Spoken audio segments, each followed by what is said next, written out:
नमस्कार all of you. आज आप पढ़ेंगे दाब का प्रभाव। किस पे दाब का प्रभाव? आप पढ़ रहे थे विलेन चैप्टर। विलेन चैप्टर में पीछे आप पढ़े हैं गैसों की द्रव में विलेयता। गैसों की द्रव में विलेयता जो है किस किस कारक से प्रभावित होती है। तो आपने पहला पढ़ा गैस तथा विलायक की प्रकृति पर, दूसरा ताप का प्रभाव और तीसरा दाब का प्रभाव। तो दाब का प्रभाव की व्याख्या जो है हेनरी के नियम से किया जाता है। गैसों का द्रव में विलेयता पर दाब का क्या प्रभाव पड़ेगा, इसका अध्ययन हेनरी के नियम के अंतर्गत किया जाता है।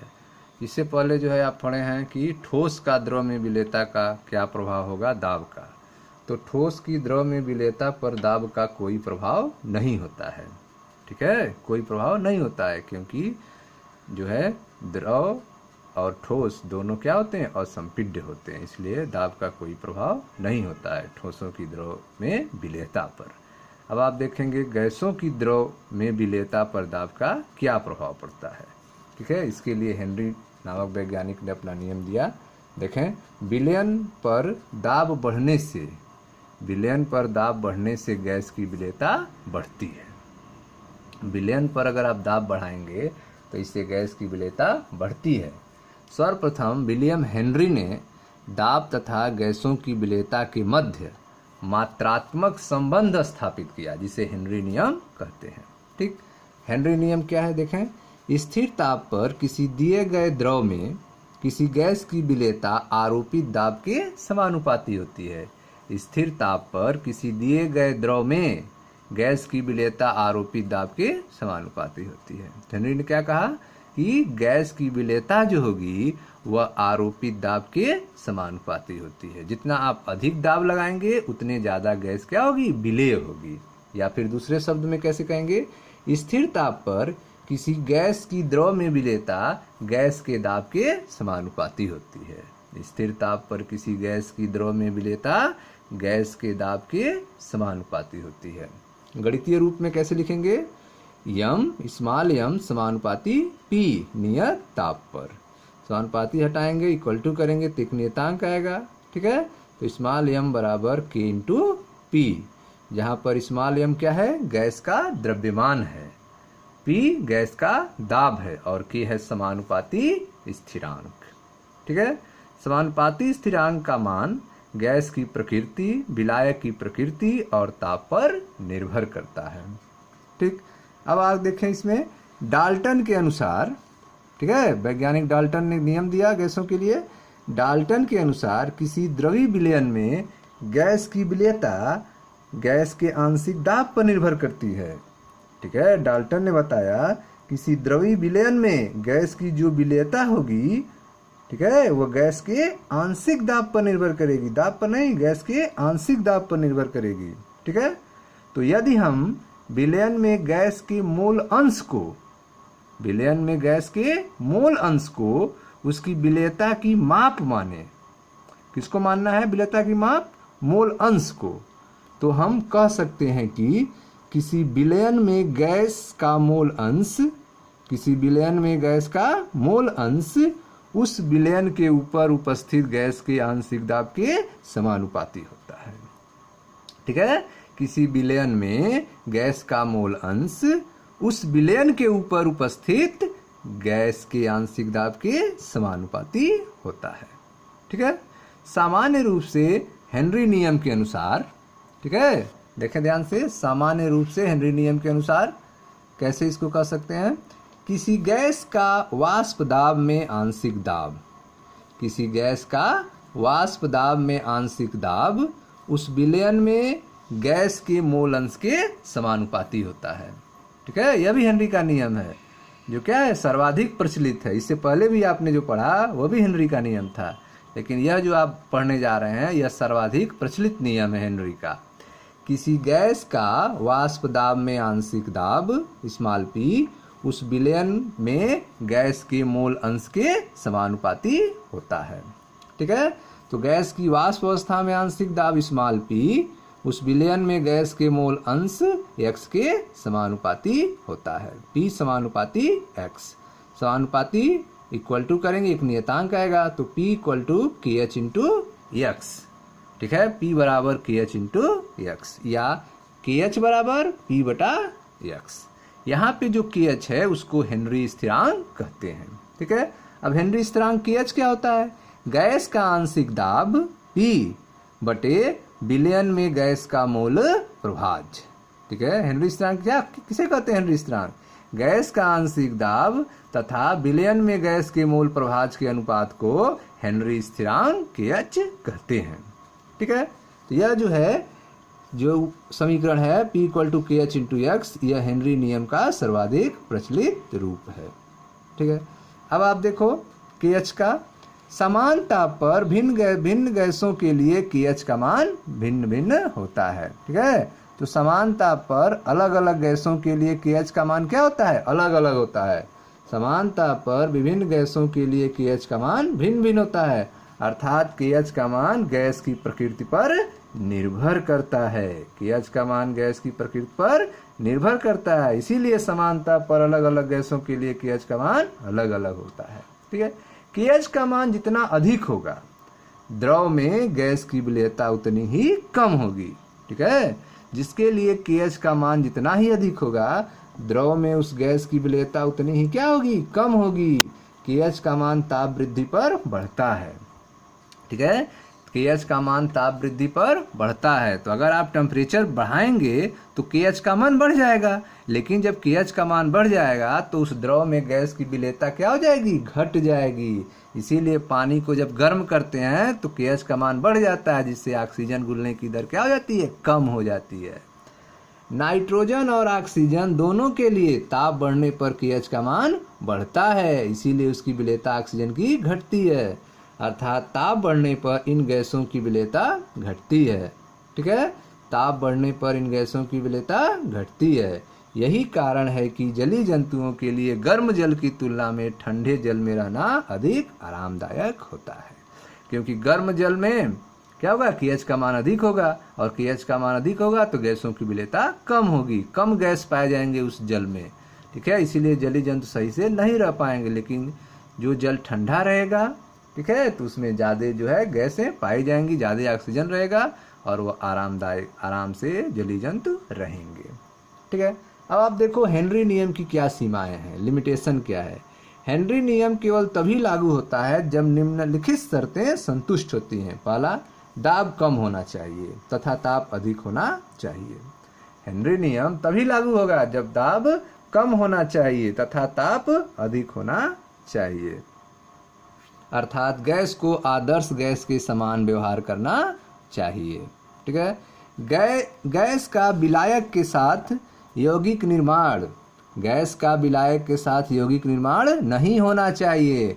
गैस जो है वह विलायक के साथ यौगिक नहीं बनाना चाहिए, अथवा गैस को विलायक में संगुणित या वियोजित नहीं होना चाहिए।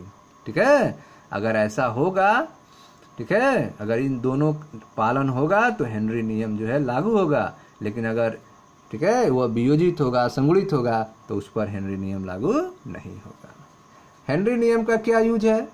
कार्बोनीकृत पेय पदार्थों के उत्पादन में, जिसमें CO2 घुला रहता है। ठीक है, गहरे समुद्र में गोताखोरी में, पर्वतारोहियों अथवा ऊंचाई पर रहने वाले लोगों के लिए।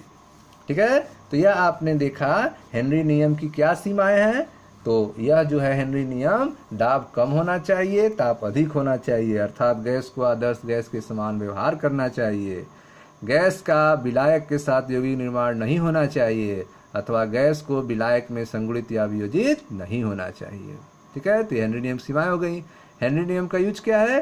कार्बोनीकृत पेय पदार्थ के उत्पादन में, गहरे समुद्र में गोताखोरी में, पर्वतारोहियों अथवा ऊंचाई पर रहने वाले लोगों के लिए। ठीक है, अब आप देखें इसका एक एक ठो उपयोग कैसे होता है इसका हेनरी नियम का। तो पहला आप देखे हैं कि कार्बोनीकृत पेय पदार्थों के उत्पादन में, ठीक है, हेनरी नियम का यूज कैसे होता है। ठीक है, तो सोडा जल, शीतल पेय, कोल्ड ड्रिंक्स में कार्बन डाइऑक्साइड की विलेयता बढ़ाने के लिए बोतल को अधिक दाब पर सील बंद किया जाता है।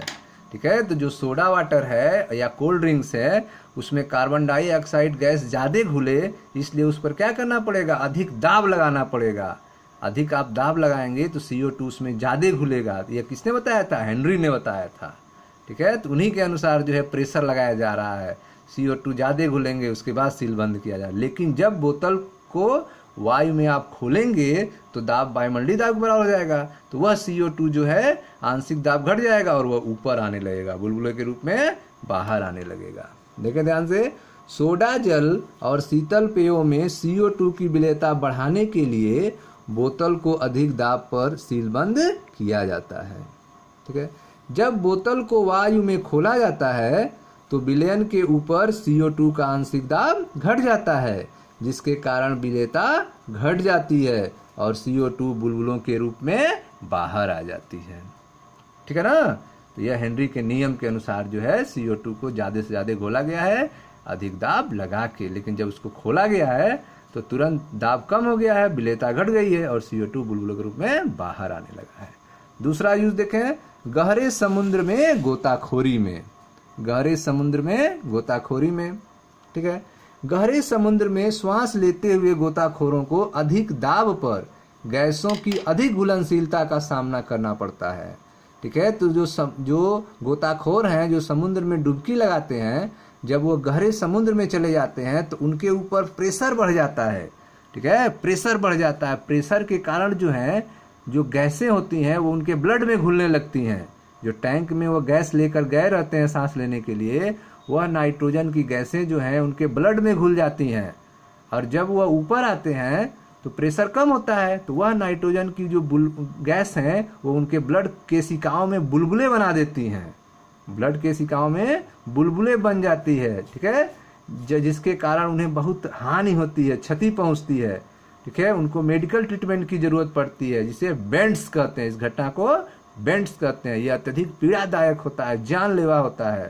ठीक है, बेंट्स से बचाने के लिए नाइट्रोजन की रुधिर में अधिक मात्रा में रुधिर में यह न घुले, इसके लिए क्या करते हैं, उसमें जो है अन्य गैसों को भी मिलाते हैं। ठीक है, ध्यान दीजिए, गहरे समुद्र में श्वास लेते हुए गोताखोरों को अधिक दाब पर गैसों की अधिक घुलनशीलता का सामना करना पड़ सकता है। अधिक बाहरी दाब के कारण श्वास के साथ ली गई वायुमंडलीय गैसों की विलेयता रुधिर में अधिक हो जाती है। ठीक है, तो दाब के कारण क्या होता है, जो सांस में गैसें जाती हैं उनकी विलेयता रुधिर में क्या हो जाएगी, बढ़ जाती है। जब गोताखोर सतह की ओर आते हैं, बाहरी दाब धीरे धीरे कम होने लगता है, जिसके कारण घुली हुई गैसें बाहर निकलती हैं, जिससे रुधिर में नाइट्रोजन के बुलबुले बन जाते हैं। यह केशिकाओं में अवरोध उत्पन्न कर देता है, जिससे गोताखोरों को हानि पहुंचती है और एक चिकित्सीय अवस्था उत्पन्न कर देता है, जिसे वेंट्स कहते हैं। यह अत्यधिक पीड़ादायक रूप जानलेवा होता है। ठीक है, इससे बचेंगे कैसे, बेंट्स तथा नाइट्रोजन की रुधिर में अधिक मात्रा के जहरीले प्रभाव से बचने के लिए गोताखोरों द्वारा श्वास लेने के लिए उपयोग किए जाने वाले टैंकों में हीलियम मिलाकर तनु की गई वायु को भरा जाता है। ठीक है, तो बचने के लिए क्या करते हैं, हीलियम मिलाकर तनु की गई वायु को भरा जाता है। ठीक है, देखें हीलियम कितना होगा, 11.7% हीलियम रहेगा, 56.2% नाइट्रोजन होगा और 32.1% ऑक्सीजन भरा जाता है। ठीक है, अब आप देखो तीसरा, पर्वतारोहियों अथवा ऊंचाई पर रहने वाले लोगों के लिए। जो पर्वतारोही हैं, ठीक है, जो पर्वतों पे चढ़ाई करते हैं और जो पर्वतों पे रहते हैं, उन पर हेनरी का नियम कैसे लागू होता है, ध्यान दीजिए। ऊंचाई पर ऑक्सीजन का आंशिक दाब भूतल की तुलना में कम होता है। जब आप ऊंचाई पे पहुंचते हैं पहाड़ों पर, तो ऑक्सीजन का आंशिक दाब जमीन की तुलना में क्या होता है, कम हो जाता है, जिसके कारण ऊंचाई पर रहने वाले लोगों अथवा पर्वतारोहियों के रक्त तथा ऊतकों में ऑक्सीजन की सांद्रता क्या होती है, कम हो जाती है।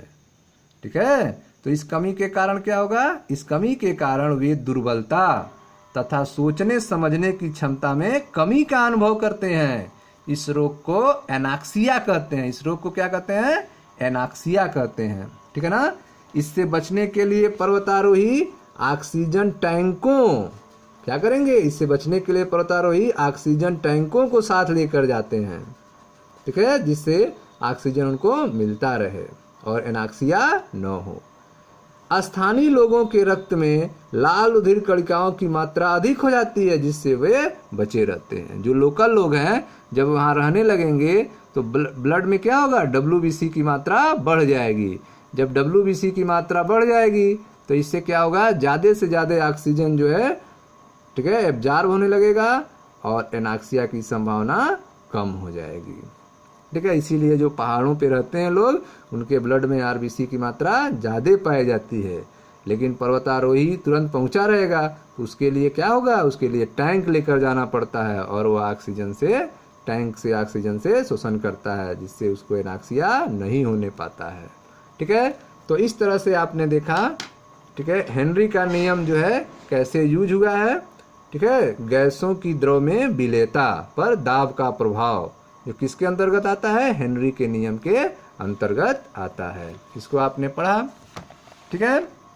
हाँ, इस वीडियो को बार बार आप देखें, लाइक करें, शेयर करें, सब्सक्राइब करें, ठीक है। धन्यवाद।